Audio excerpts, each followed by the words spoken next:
अस्सलाम वालेकुम दोस्तों, कैसे हो? उम्मीद है कि सब खैरियत से होंगे। अल्लाह आप लोगों को ऐसे ही खुश रखे। चलिए आज के किस्से की तरफ बढ़ते हैं। आज का किस्सा बहुत छोटा, मुख्तसर और शॉर्टकट है, लेकिन सबक बहुत बड़ा है। आपको इसको पूरा जरूर सुनना चाहिए।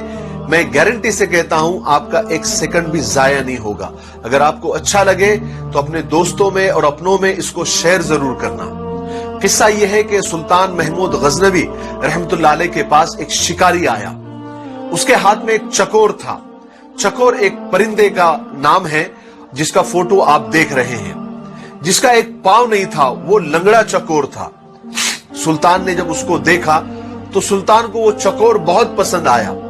तो सुल्तान ने उसकी कीमत पूछी तो शिकारी ने उसकी कीमत बहुत बताई, यानी बहुत महंगी कीमत बताई।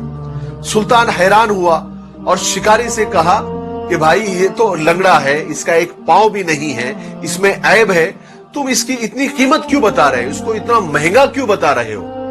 तो शिकारी ने जवाब दिया, सुल्तान ये चकोर में एक खास बात है, वो मैं आपको बताता हूं। देखिए सुल्तान, मैं जब भी शिकार पर जाता हूं तो इस चकोर को साथ में लेकर जाता हूं और इसको जाल से बांध देता हूं। और ये चकोर अजीब अजीब आवाजें निकालता है, कभी रोने की आवाज, कभी हंसने की आवाज, कभी गम की आवाज, कभी दर्द भरे आवाज। तो इसकी आवाजें सुनकर ये अपने साथी चकोरों को बुलाता है, अपने कौम के चकोरों को बुलाता है और इसकी अलग अलग आवाजें सुनकर बहुत सारे चकोर इसके पास आ जाते हैं और जाल में फंस जाते हैं। और फिर मैं उन चकोरों को पकड़ लेता हूं, उनको बेचता हूं। और इसकी इसी टैलेंट की वजह से मैंने बहुत सारे पैसे कमाए हैं, बहुत सारे चकोरों को फंसाया है, तो इसमें यह टैलेंट है। जब सुल्तान ने यह बात सुनी तो मुंह मांगी कीमत देकर उस चकोर को खरीद लिया।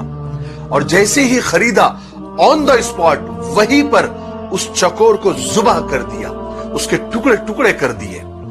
सब लोग हैरान, दरबारी हैरान, शिकारी हैरान। शिकारी ने हैरत से पूछा कि सुल्तान, आपने इतनी महंगी कीमत देकर, मुंह मांगी कीमत देकर इस चकोर को खरीदा और उसको जुबाह कर दिया, उसके टुकड़े टुकड़े कर दिए, क्यों?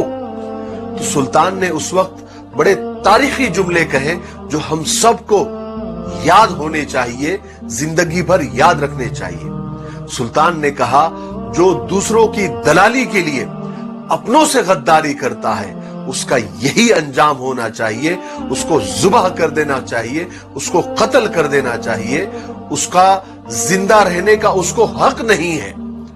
उसका जिंदा रहना अपनों के लिए और अपनी कौम के लिए वबाले जान है।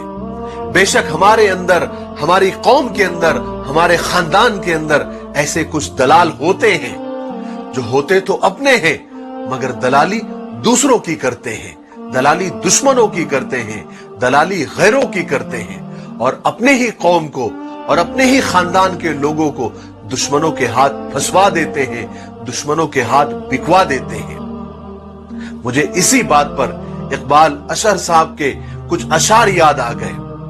वो फरमाते हैं कि सिमट के रह गए माजी के दास्तानों तक, हुदूद जात से आगे निकलने वाले लोग। सितम तो ये है कि हमारी सफों में शामिल है, चिराग बुझते ही खीमा बदलने वाले लोग। हमारे दौर का फिरौन डूबता ही नहीं, हमारे दौर का फिरौन डूबता ही नहीं, कहां गए पानी पर चलने वाले लोग।